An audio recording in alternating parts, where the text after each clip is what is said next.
नमस्कार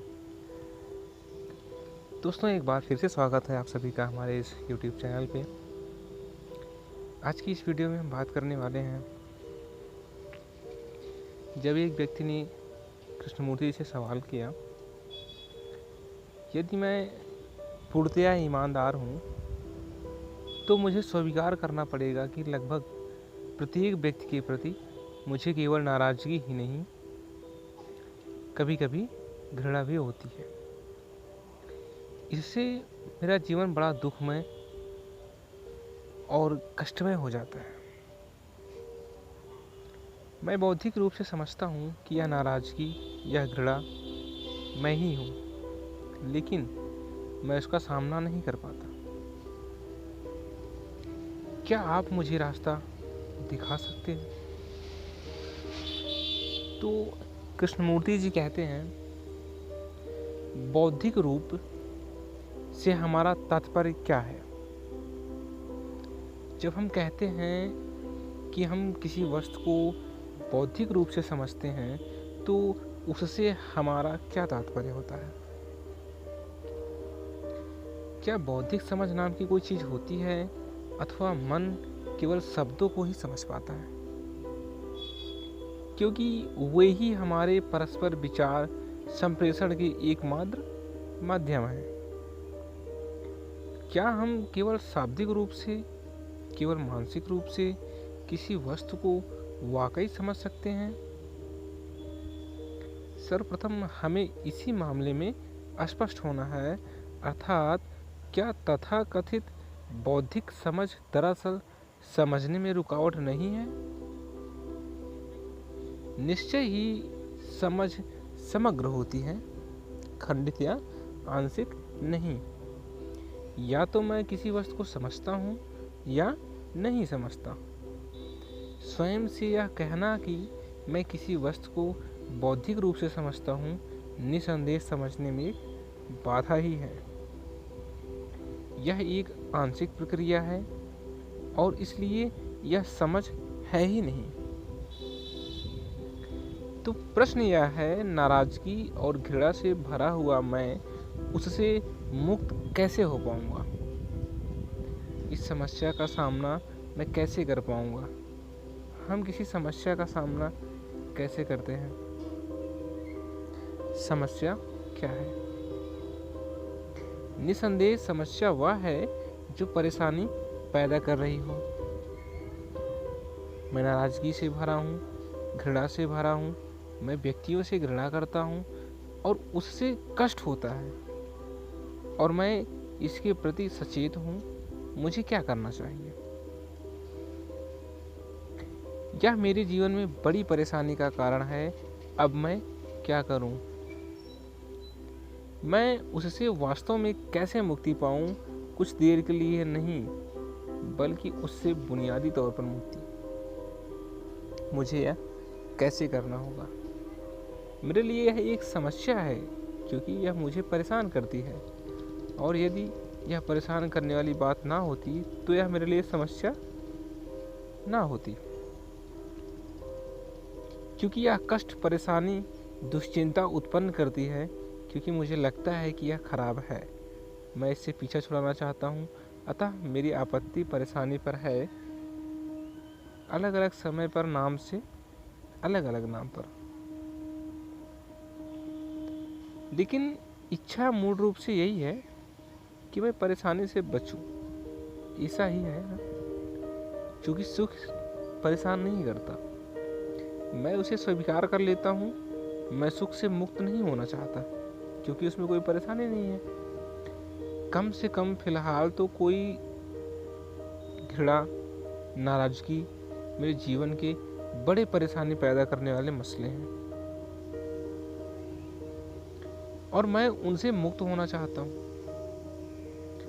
तो मेरी चिंता है कि मैं परेशानी से बचूं, और मैं उस मार्ग की खोज कर रहा हूँ जिसमें मुझे कभी भी कोई परेशानी ना हो। मुझे परेशानी क्यों नहीं होनी चाहिए? खोज के लिए मेरा बेचैन होना जरूरी है?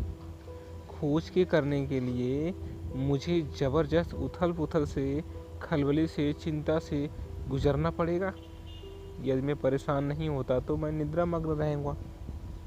और शायद हम सब यही तो चाहते हैं, संतुष्ट होना, सुलाए जाते रहना, सभी प्रकार की परेशानियों से दूर रहना, पृथकता को, अलगाव व सुरक्षा को हासिल करना।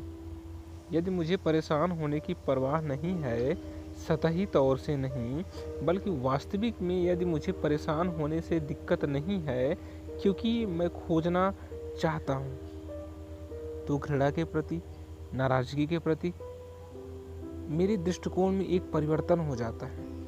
क्या ऐसा ही नहीं होता? यदि मैं परेशान होने की फिक्र नहीं करता तो संज्ञा का नाम महत्व नहीं रहता। घृणा शब्द महत्वपूर्ण नहीं रहता या व्यक्तियों के प्रति नाराजगी महत्वपूर्ण नहीं होती या होती है, क्योंकि तब मैं नाराजगी कहलाने वाली उस अवस्था का बिना शब्दांकन किए, बिना उसे कोई शब्द दिए सीधा अनुभव करता हूँ।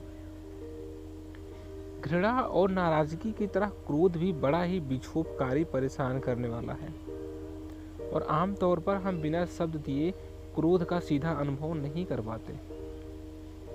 यदि हम उसे शब्दों में बांधें, यदि हम उसे क्रोध ना कहें तो निसंदेह वह एक अलग अनुभव होता है। नाम देने से हम उसे नए अनुभव को पुराने अनुभवों में शामिल कर लेते हैं, जबकि यदि हमें इसे कोई नाम ना दें तो एक ऐसा अनुभव होता है जिसे हम तत्काल सीधे सीधे समझ पाते हैं और यह समझ उस अनुभव में एक परिवर्तन लाती है। जैसे आप क्षुद्रता को, ओछेपन को ही ले लीजिए। हम में से अधिकतर व्यक्ति यह क्षुद्र है उसके प्रति सजग नहीं होते हैं। क्षुद्रता जो कि धन के मामलों में हो सकती है, जो कि लोगों को क्षमा करने के बारे में हो सकती है। अतः आप जानते ही हैं क्षुद्रता का अर्थ क्या है। मुझे विश्वास है कि हम सब उससे परिचित हैं, तो उससे परिचित होने पर उस स्वभाव से हम कैसे अपने आप को मुक्त करेंगे। ऐसा नहीं है कि हम उदार बनना है, ऐसा नहीं है कि हमें उदार बनना है, वह महत्वपूर्ण बात नहीं है। क्षुद्रता से मुक्त होने में उदारता निहित है। ऐसा नहीं है कि आपको उदार बनना पड़ेगा। स्पष्ट है उसके प्रति सजग होने की आवश्यकता। आप अपने समाज को, अपने मित्रों को बड़े बड़े दान देने के लिए उदार हो सकते हैं, परंतु कुछ अधिक बख्शीश देने में हो सकता है कि आप सिरे से क्षुद्र हों। आप समझ रहे होंगे कि क्षुद्रता से मेरा क्या मतलब है। व्यक्ति उसके प्रति सचेत नहीं होता। जब व्यक्ति उसके प्रति सजग हो पाता है तो क्या होता है? हम उदार होने के लिए अपनी इच्छा शक्ति का प्रयोग करते हैं। हम क्षुद्रता को जीतने का प्रयास करते हैं। हम उदार होने के लिए अपने अनुशासित करते हैं और इसी प्रकार बहुत से प्रयत्न हम किया करते हैं, परंतु आखिरकार कुछ ऐसा बनने के लिए इच्छा शक्ति का प्रयोग अभी भी एक बड़े घेरे में क्षुद्रता ही है, छोटापन ही है। अतः यदि हम इस सब में कुछ न करें और बिना कोई नाम दिए क्षुद्रता के निहितार्थों के प्रति जागरूक भर रहे, तो हम देखेंगे कि एक मूलभूत परिवर्तन संभव होता है। कृपया इसके साथ प्रयोग कर देखें। सर्वप्रथम व्यक्ति का विक्षुब्ध होना, परेशान होना जरूरी है और जाहिर है कि हम में से अधिकांश परेशान होना पसंद नहीं करते। हम सोचते हैं कि हमने एक जीवन पद्धति खोज ली है, कोई महात्मा, कोई विश्वास या कुछ ऐसा, और वही हम ठिकाना बना लेते हैं। यह वैसा ही है जैसे कोई व्यक्ति नौकरशाही के तंत्र में एक अच्छा पद प्राप्त कर और अपने सारे जीवन को वहीं पर काम करके बिता दे। इसी प्रकार की मानसिकता से हम अपने उस अनेक लक्षणों को देखते हैं जिससे हम मुक्त होना चाहते हैं। हम विक्षुब्ध होना, परेशान होने के महत्व को, अंदर से असुरक्षित होने के महत्व को, किसी पर आश्रित ना होने के महत्व को नहीं समझते। निसंदेह केवल सुरक्षा केवल असुरक्षा में ही खोज की संभावना है, अवलोकन की संभावना है, समझ की संभावना है। हम बहुत पैसे वाले आदमी की तरह होना चाहते हैं, बिल्कुल आराम से। वह परेशान नहीं होगा, वह परेशानी नहीं चाहेगा। समझ के लिए विक्षोभ, परेशानी अनिवार्य है, और सुरक्षा को प्राप्त करने का प्रयत्न समझ में एक बाधा है। जब हम किसी ऐसी चीज से पीछा छुड़ाना चाहते हैं जो परेशानी का कारण है, तो निसंदेह एक ऐसी बाधा है, निसंदेह एक ऐसी चाह एक बाधा है। यदि हम किसी आवेग का, भावना का सीधा अनुभव कर पाते हैं बिना इसे कोई नाम दिए, तो मैं सोचता हूँ हमें उसमें बहुत कुछ मिलेगा। तब इसमें कोई संघर्ष नहीं है, कोई अनुभवकर्ता और अनुभव का विषय एक ही है, और यह जरूरी है।